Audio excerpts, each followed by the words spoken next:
元2000年前古巴比倫帝國。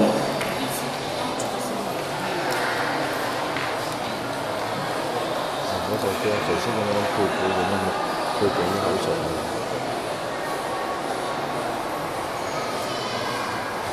出片就咁樣好啲，即係起碼你可以講得淡定啲嘅。你有翼嘅啦，都有翼嘅，啲嘢啲。呢個嚟音樂都一齊講，咁對於咩嚟講？即係睇埋音樂都一齊。譬如話你可以預到嘛，即係有啲咩聲。即係 description 完之後，跟住一段提示音樂咁樣。係。或者你 description 一收聲嗰下就開始計咗自己。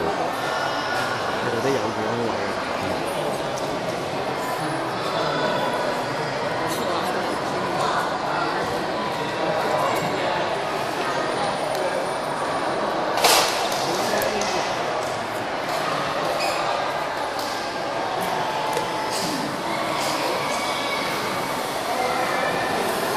呢度係公元2000年前古巴比倫帝國。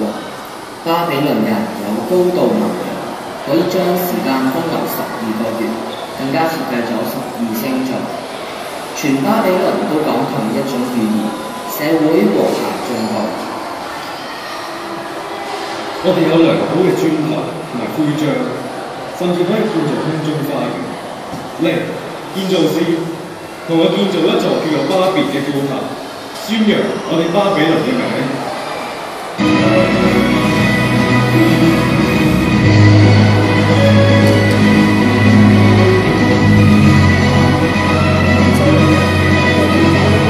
佢哋溝通無間，因此建造巴別塔嘅進度好快，變得自大起嚟。